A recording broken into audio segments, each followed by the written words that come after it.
Today we are out here at Montana de Oro, Central Coast, California, just south of Morro Bay, and I'm checking out a new trail. This is what they call the Bloody Nose Trail. And last time I was here and I tried to do this trail, I got on the wrong path that actually took me back up to the Hazard Peak Trail.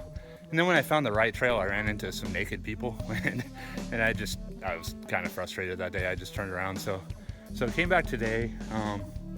I'm looking a little rough today because I am on vacation, so I haven't shaved in like a week. But it is a Friday. We're socked in with fog today, which is great. It's keeping it nice and cool. I have not done any video posts lately because I've had a shin splints on my right leg, and I actually did record a video last time I was here at Montana de Oro testing my shin, and I ended up never posting that video because I was a little frustrated because it didn't go well. So I kind of lost some motivation. I'd take a few weeks off.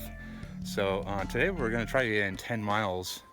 I've got like about 2 miles right now, but I want to share some of this with you. Right now we're walking through a nice eucalyptus forest, and hopefully the shin will keep up. It's a little sore right now, but hopefully it'll do okay. But check out this forest.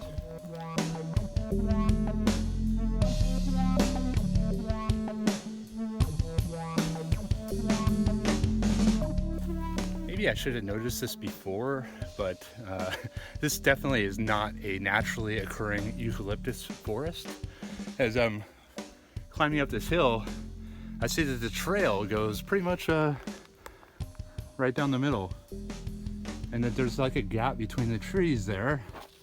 If I step a little bit to the right, hey look, another gap of trees. If I turn this way, hey look, a gap of trees.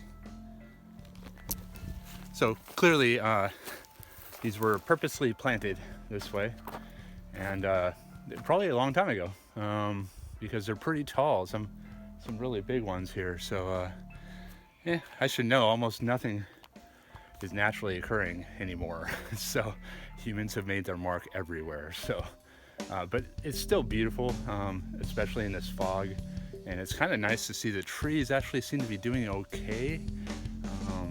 Down by the road there's a lot of fallen eucalyptus trees, but up here I'm seeing very few, and I'm seeing a lot more green. So that's nice. The drought has really done a number to this part of the state of California. So so we're gonna keep heading on up this trail. I have no idea where I'm going, just following the trail, not sure where I'm gonna end up. So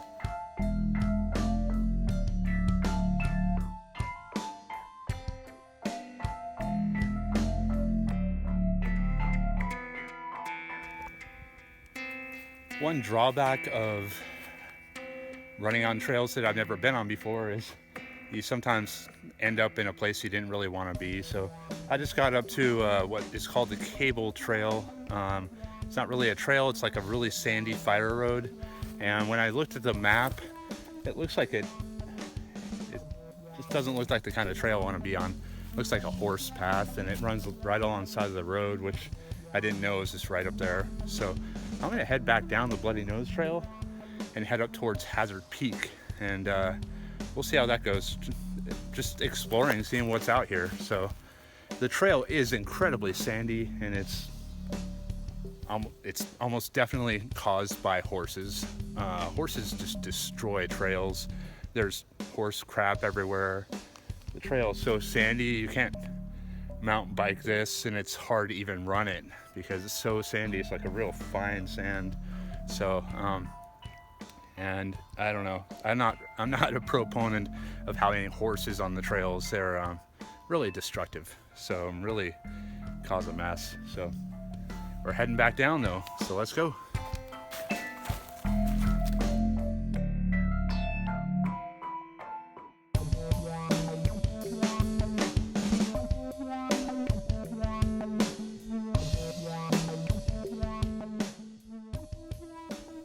I made it back to almost my starting point. We only have 4.5 miles right now, so I'm gonna head up this hiad trail here, and this trail actually connects up to the Hazard Peak Trail, and I don't know, maybe I'll go up this 2 or 3 miles and turn around, but so far the shin is feeling okay. It's a very subtle discomfort, but other than that, it's going pretty well. I did run into a large number of horses. What is that called? Like a pack, or a murder of horses, or a flock? Is it a flock of horses? Anyway, there's like 8 of them, and yeah, they're tearing up the trail, but to their credit, they're extremely friendly people. So I had to step off the trail because there's not enough room for horses and people. But as I just showed you back there, everything yields to horses on the trail. So that is the rule. So that's fine with me. Anyway, hopefully no more horses on this trail here, but I may encounter some mountain bikers because the Hazard Peak Trail is a popular mountain biking trail, so we'll see. But we're heading on up this trail right now.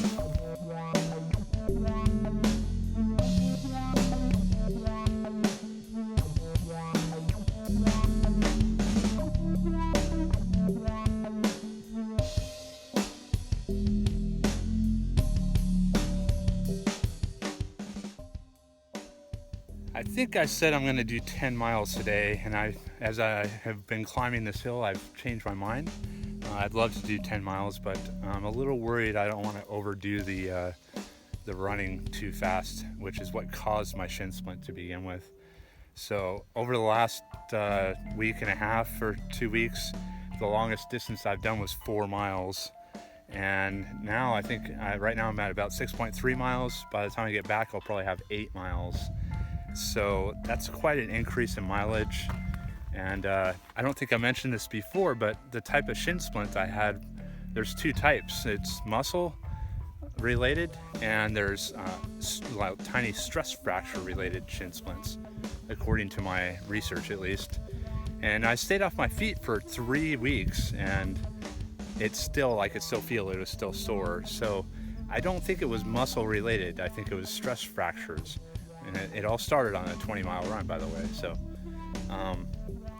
So that takes time to heal, and I don't want to cause impact, especially running the downhill, too much impact on my shins and cause that to come back. So I'm trying to play it safe. 8 miles might not even be playing it safe, but I really want to run. So we're gonna head on down. The sun is the fog is still here, but it's starting to get thin. So it's also starting to warm up a little bit. Luckily there's a nice breeze, but I want to get back down to the car before it gets too warm. We're going on 12 o'clock noon here. It's like 11:15 right now. So we're gonna head back down. So I just finished the run. We finished with 8.1 miles. And again, the shin is doing pretty well. I really think that the true test will be how I feel later today and tomorrow. So, but overall, I think it was pretty successful. I did say that last time. I mentioned to you I recorded a video testing my shin, and I never posted it because I lost motivation. I said the exact same thing. I said that it felt good and I felt optimistic about it, but then the next day it was hurting a lot. So I really don't want to jump to conclusions there, but it's looking good. But the run was great. It was awesome to be out in the fog. A little bit too much going on with the horses. Apparently I'm parked in a horse camp right now, so there are horse trailers parked everywhere. But overall, it was a great run. We made it about halfway up to the top of Hazard Peak and came running down. I took it slow, kept my cadence really high on the downhill, and I think that worked out well. So now it's time to go get some food, but I hope you enjoyed this run of the Bloody Nose Trail and the Hiad Trail and Hazard Peak Trail. All 3 of those. So hope you enjoyed.